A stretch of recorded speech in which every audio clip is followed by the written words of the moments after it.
Bunda-bunda pasti sering banget ya menghadapi anak yang sedang tantrum. Nah, biasanya anak yang tantrum ini berusia 2-5 tahun dan perlu kita ketahui tantrum ini adalah salah satu proses anak untuk mengetahui atau mengenal perasaan yang dimana perasaan sedih, kecewa, marah, atau kesel dan lain sebagainya. Nah, bagaimana cara kita menyikapi tanpa mengganggu proses tersebut?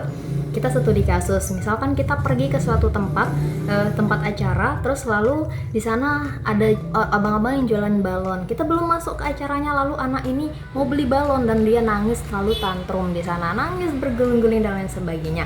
Nah, bagaimana cara kita menyikapinya? Di sini saya akan memberikan 5 tips and tricks yang bisa kita lakukan untuk menyikapi anak yang sedang tantrum. Yang pertama, kita sebagai orang tua, sebagai nahkoda bagi anak kita bisa mengambil sikap tenang.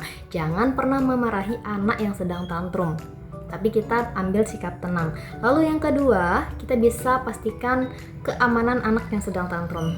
Kalau dia nangisnya di dekat tangga, kita bisa hindarkan dia dari tangga tersebut. Kalau dia nangisnya di dekat pisau atau lain sebagainya atau benda tajam lainnya, kita bisa hindarkan benda-benda tersebut yang bisa melukai dia. Terus selanjutnya yang ketiga, kita bisa validasi perasaan anak, yang dimana kita bisa bilang begini sama anak tersebut, "Nak, rasa marah, rasa kecewa ketika bunda tidak memenuhi keinginanmu itu adalah hal yang biasa. Namun di sini bunda punya alasan, yaitu kalau kita beli sekarang otomatis ketika kita masuk bisa mengganggu acaranya atau kita bisa malu karena orang kan kalau datang itu bawa hadiah dan lain sebagainya. Kalau kita masa bawa balon, kan itu mengganggu acara dan membuat kita malu." Kita bisa bilang begitu, kita bisa jelaskan secara perlahan-lahan kepada anak. Lalu setelah kita jelaskan, kita ambil sikap, berikan dia waktu untuk ketenangan.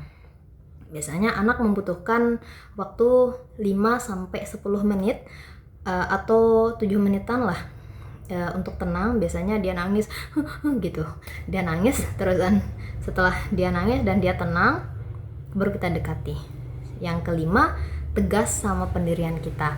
Setelah anak tenang, usahakan hal yang kita lakukan adalah yang pertama, peluk anak, lalu kita tegaskan kembali apa yang sudah kita bilang tadi. Kita bisa bilang, nanti kita beli setelah keluar acara. Kalau adik mau kita beli, harus sabar dulu setelah acara selesai atau setelah kita keluar dari acara. Jadi nanti bunda belikan setelah itu, asal adik bisa sabar. Lalu setelah itu biasanya ada 2 respon anak yang biasa diberikan parenting ini pasti akan paham. Atau ada anak yang tidak pernah diberikan parenting ini biasa kan masih nangis gitu, berikan waktu lagi gitu. Atau jangan bawa dia masuk ke acara. Biasanya bisa seperti itu ya. Nah, proses ini adalah tidak instan gitu. Kita bisa lakukan cara ini berulang-ulang sehingga anak bisa paham bahwa kita itu adalah orang tua yang tegas. Jadi ketika ada masalah yang berulang, suatu saat nanti dia akan bilang, "Oh ya, kalau bunda saya melarang berarti itu tidak boleh. Kalau bunda saya menyuruh berarti itu adalah hal yang harus dilakukan," gitu. Jadi dia akan mengetahui bundanya itu adalah orang yang tegas seperti itu. Jadi kita bisa ngambil sikap yang lebih tegas tanpa merusak proses dia mengenali perasaannya. Begitu saja yang dapat saya sampaikan, semoga bermanfaat.